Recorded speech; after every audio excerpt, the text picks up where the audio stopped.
저는 평소에 결혼에 대해 크게 환상을 갖고 있었던 건 아니지만 그래도 그냥 남들 사는 만큼은 살고 싶었던 사람이에요. 그렇다고 꼭 괜찮은 집이라든지 잘생기고 멋있고 돈을 웬만큼 벌어오는 남편을 바랐던 것도 아니죠. 그냥 평범한 결혼 생활을 하면서 아기를 낳아 키우고 그렇게 부부가 둘이서 조용히 늙어가는 정도만 꿈꿨을 뿐이고요. 그렇게 생각하며 문을 열었던 제 결혼 생활은 상상한 것과는 말도 안 되는 또 다른 이면이 있어서 저를 너무나 충격받게 했습니다. 제 남편과 저는 1년 정도 만났고 참 자상하고 로맨틱한 남자였기 때문에 저 역시 좋은 인상을 갖고 있었어요. 마음 같아서는 더 빨리 결혼하고 싶다고 말해왔지만 그래도 저는 사계절은 겪어봐야 한다는 생각에 1년까지는 연애를 해보게 된 것이었죠.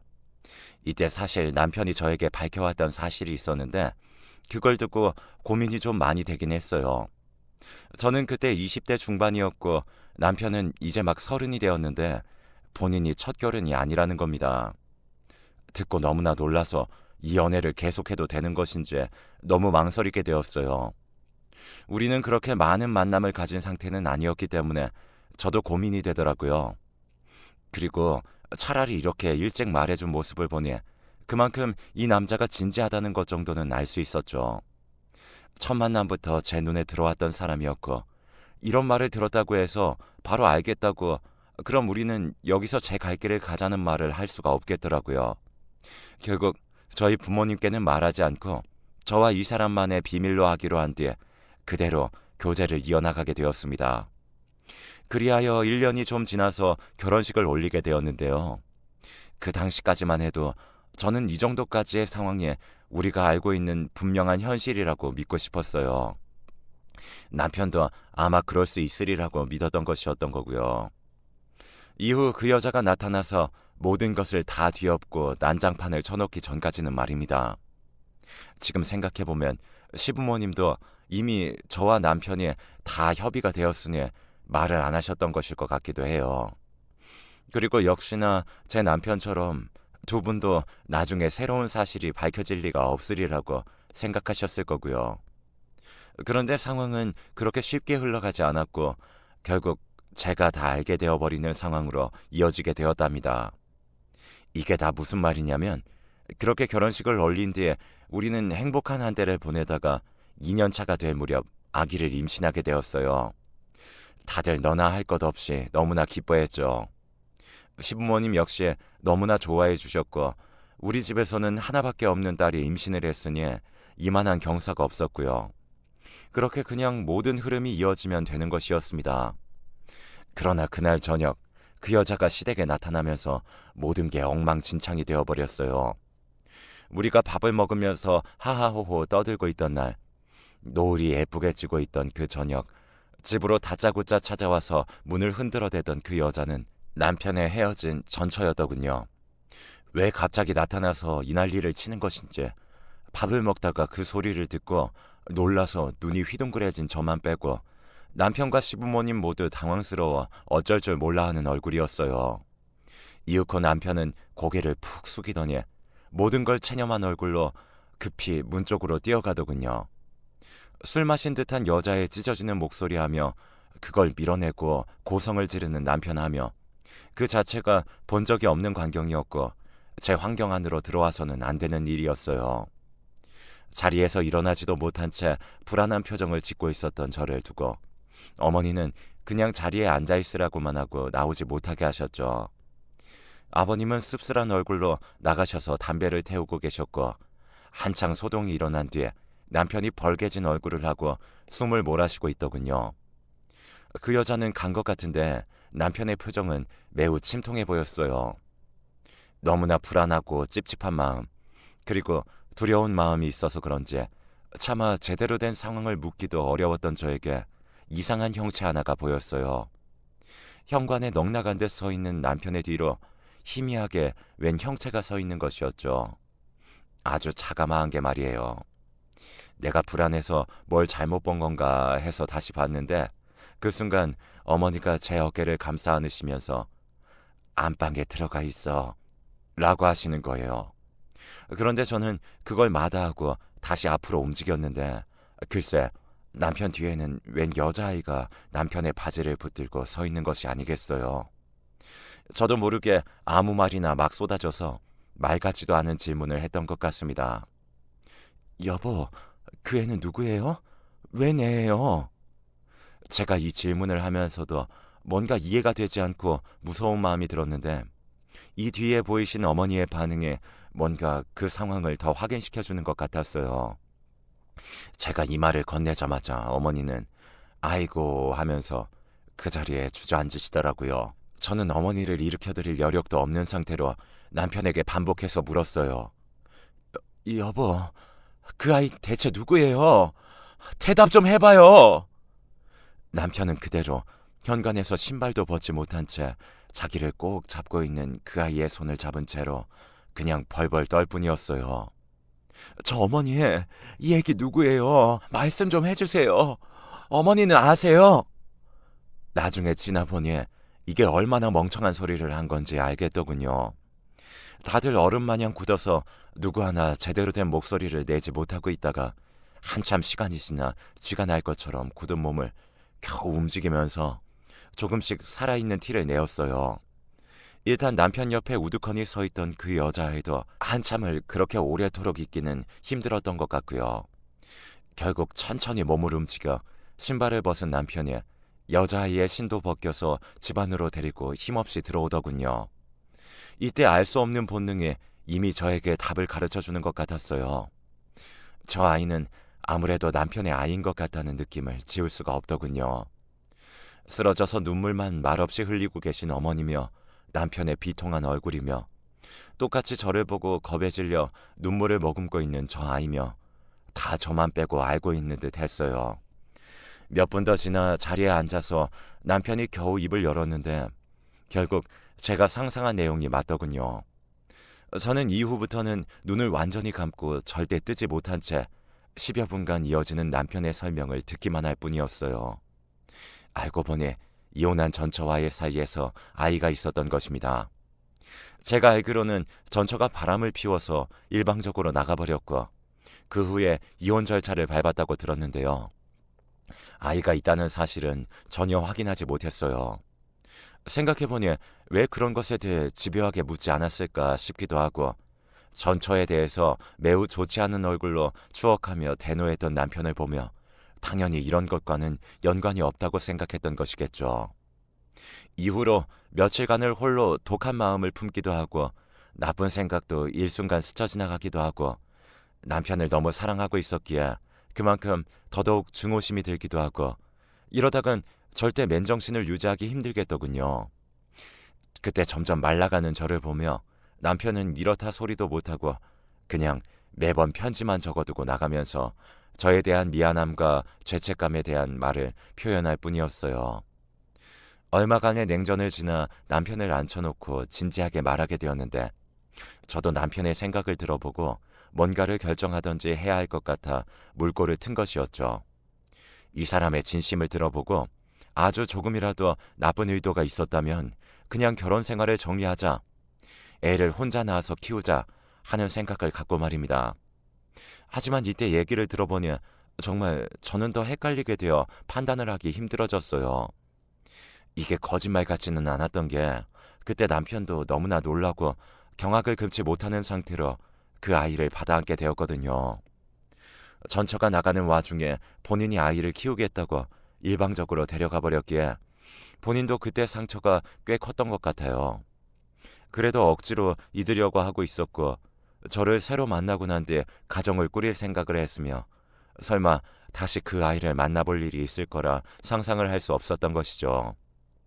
왜냐하면 아이를 데려가 버린 뒤에 일방적으로 잠적해 남편을 만나주지도 않았고 아기를 보여주지도 않았던 전처였기 때문이에요.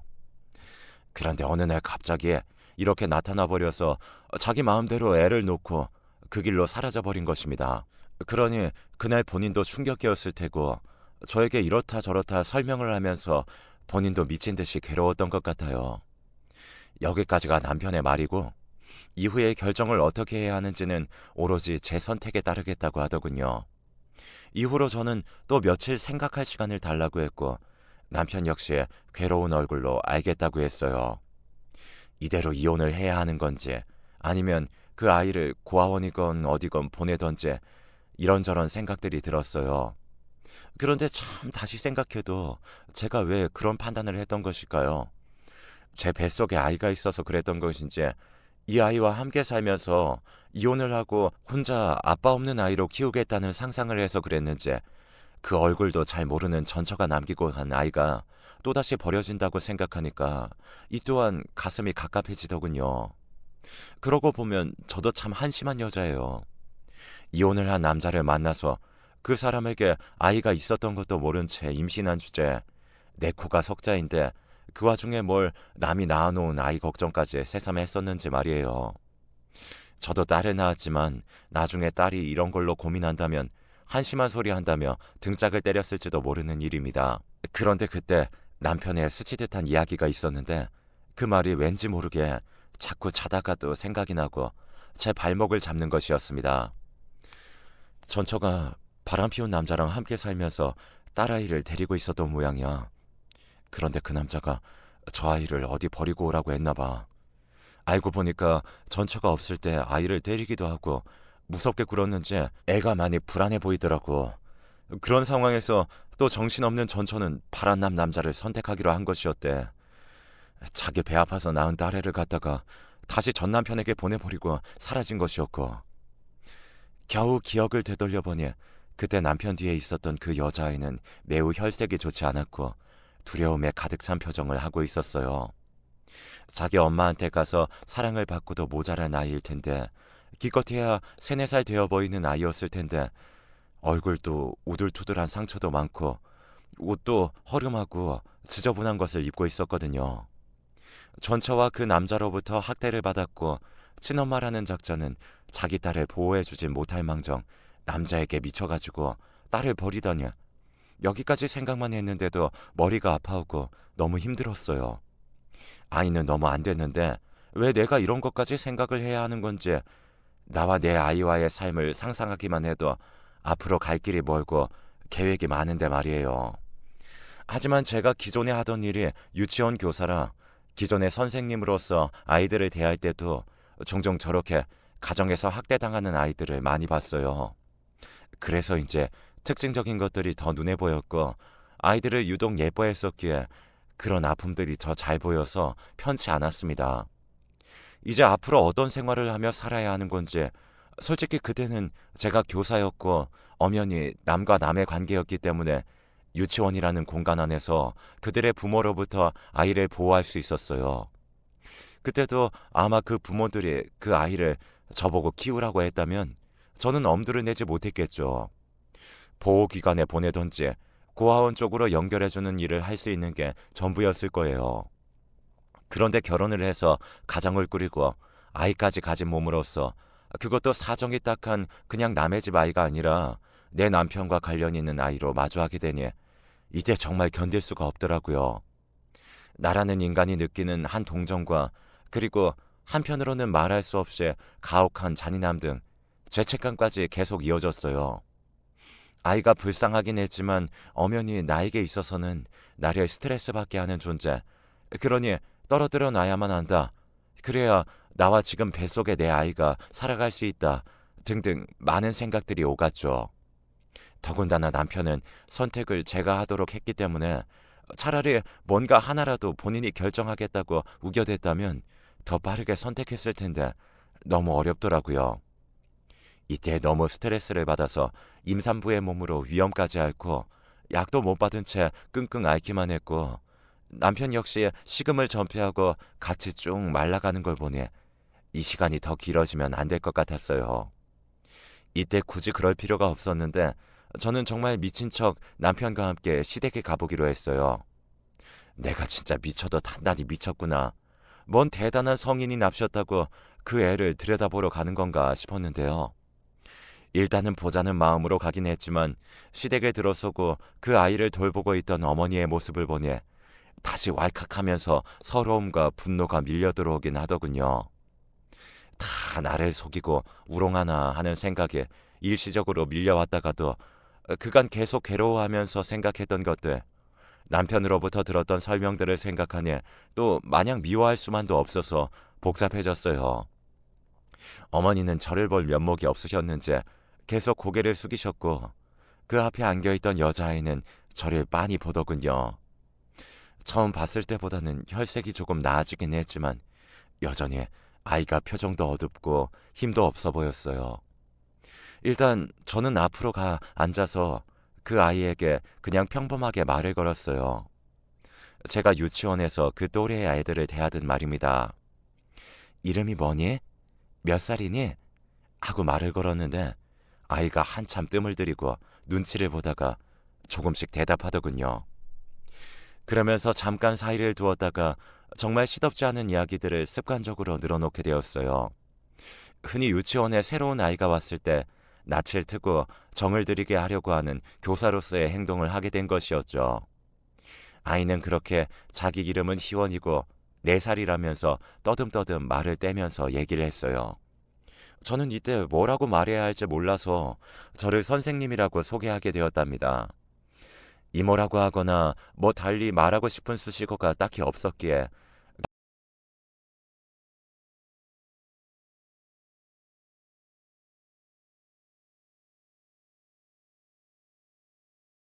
말이나 터보자는 생각으로 그렇게 말한 것이었죠. 그렇게 해서 그 아이를 보다 보니 나중에 제가 집에 가려고 할 때 울음을 터뜨리는 모습에 또 할 말 없이 우두커니 서 있게 되더군요. 넋나간 상태로 말을 걸었다가 끝도 없이 저에게 마음을 여는 그 아이를 보니 그냥 일어설 수가 없어서 그렇게 두어 시간 있었어요. 남편은 제 눈치를 보면서 그만 일어나자고 하고 저도 피곤했기에 가려고 하는데 가지 말라며 눈물 콧물 쏟으면서 힘없이 울어제끼는 그 아이를 보니까 왜 제 속이 다 울컥하고 뭔가 막 메스껍고 올라올 것 같은지 그때 컨디션이 나쁘기도 했지만 그냥 그 아이를 그렇게 외면하기가 힘들더군요. 일단 그날은 갔지만 저는 다음날 다시 시댁에 갔어요. 학대를 당하고 어른을 무서워하게 된 아이들은 그렇게 자꾸 어른들에 대한 신뢰를 잃어가게 되고 허한 마음으로 시간을 보낸다는 것을 알아서 그런지 그냥 내버려둘 수가 없었어요. 이런 날들이 반복되어지다 보니 어머니는 제가 가면 말없이 점심을 차려주시고는 그 아이와 보내는 시간 동안 멀리에서 저를 물끄러미 보시기만 하더군요. 그렇게 며칠을 보내고 선생님과 아이의 사이로 지냈던 우리는 이제 시댁에서 만나는 것이 아닌 우리 집으로 데려와 함께 사는 쪽으로 방향이 바뀌었어요.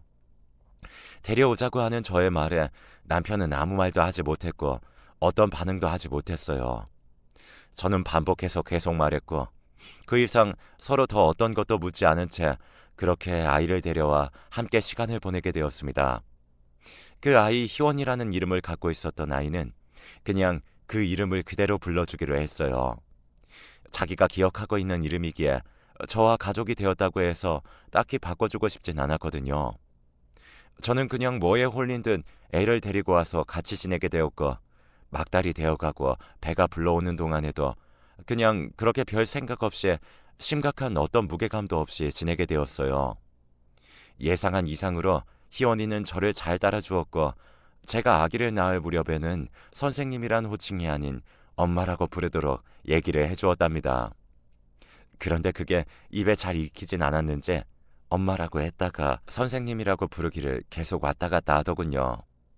어쩔 때는 자기도 혼동이 왔는지 호칭 없이 부르기도 했었고요. 그렇게 그냥 물 흐르듯 희원이는 저와 남편과 제 아이의 틈으로 스며들어와 함께 지내게 되었고 저는 곧 아이를 출산하게 되었어요. 물론 갓난쟁이를 낳고 키우는 동안에 내 자식도 아닌 희원이까지 함께 신경 쓰고 돌보는 건 쉽지 않았죠. 하지만 나름 터울이 있어서 그런지 제가 한창 딸아이를 먹이고 기저귀를 갈고 힘들 무렵 희원이는 씩씩하게 제 아빠와 함께 시간을 보내고 분유를 먹이는 저를 도와주기도 하고 그냥 옆에서 그렇게 있는 둥 없는 둥 지내더군요. 어쩜 그렇게 순하게 내 옆에 있었는지 마치 보조 선생님 마냥 함께 있어 주었어요.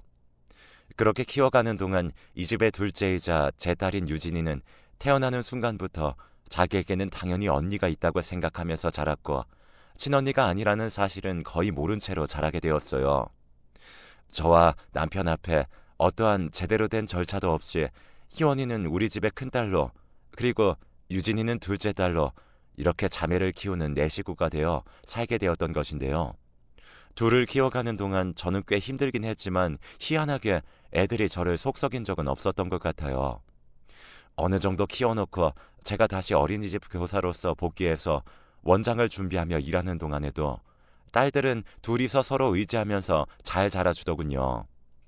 중학교 무렵 사춘기가 왔을 때에도 희원이는 별일 없이 지나갔는데 아무래도 뭔가 스스로 고민이 많았겠지만 저에게 제대로 오픈하지 못했으리라는 생각이 듭니다. 그런 부분이 저는 좀 씁쓸하긴 했지만 이건 어디까지나 어쩔 수 없는 부분이라고 느껴져요. 사실 좀 두렵기도 했었거든요. 과연 내가 지금껏 누려왔던 평정을 이 아이가 사춘기나 감정적으로 힘든 시기가 왔을 때에도 그대로 유지할 수 있을지 자신이 없었어요. 그게 우리 사이에서 깨져버린다면 이 관계는 누구 하나 주워 담기 힘든 상태로 끝나지 않을까 싶어서 걱정스러웠고요. 내 친딸인 유진이를 품는 것도 힘든데 그렇지 않는 희원이에게 심각한 일이 생긴다면 과연 내가 얼마나 포용력 있게 품을 수 있을지 애들이 커가면 커갈수록 이런 부분에서 고민이 되더라고요. 역시 아이를 키운다는 것은 유치원 교사로서 4세에서 7세까지의 단면만 보는 게 아니라 그 아이의 평생이 걸려있기에 무척 어려운 것이었어요. 용케도 희원이를 20대가 될 때까지 키워냈을 때 내가 이런 일도 해낼 수 있었구나 싶어 놀랍더군요. 그런데 그쯤 되어 다소 말도 안 되는, 솔직히 아직도 잘 실감이 안 나는 힘든 일이 발생하게 되었어요. 어지럽고 자꾸 무기력하고 시력이 떨어지고 몸무게도 알 수 없이 빠지는 바람에 검진을 받았는데 전혀 상상도 못한 부분에서 몸에 이상이 생긴 것입니다. 꽤 심각한 상태였기 때문에 가족들 모두 충격을 받았고 어찌할 바를 모르는 상태이며 저는 이후로 평생 동안 약을 먹어야 하는 상황에 이르렀어요. 몸이 너무 힘들고 다들 만류하는 바람에 다니던 직장도 그만두게 되었고요. 기력이 딸리고 힘들어져서 그런지 집안일에도 집중할 수가 없고 어떤 날은 종일 잠에 빠져 있는 등 가족들에게 전혀 신경 쓰지 못하는 날들이 있기도 하는데요.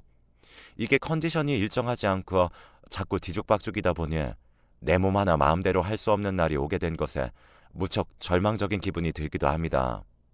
이것도 나름 도움을 받아가면서 작성을 하고 있는 글이고요. 그런데 이런 와중에 둘째 딸은 아직도 손이 많이 가는 아이여서 더 걱정이 되었어요. 한편으로는 참 고맙고 할 말이 없는 것이 큰딸인 희원이가 저의 모든 편의를 돌봐주고 있다는 것이었습니다.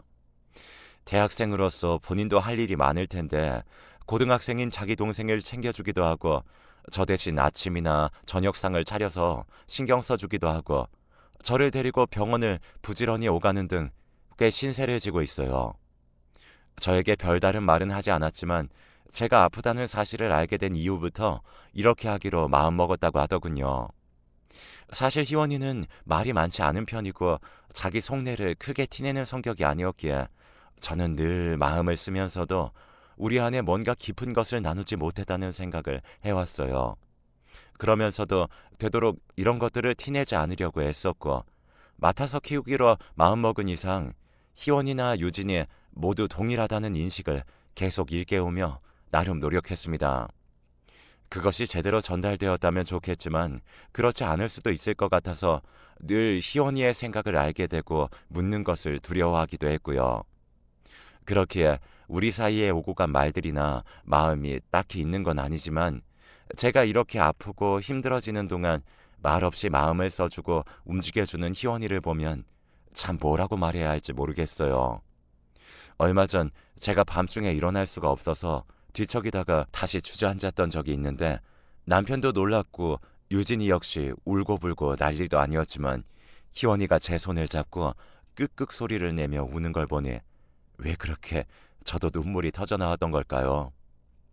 이 병을 얻게 된 것이 저로서는 참으로 절망적인 상황이기도 하지만 이 병 때문에 가족들의 마음이 오롯이 나에게 똑같은 형태로 향하고 있다는 것을 알게 되기도 했어요.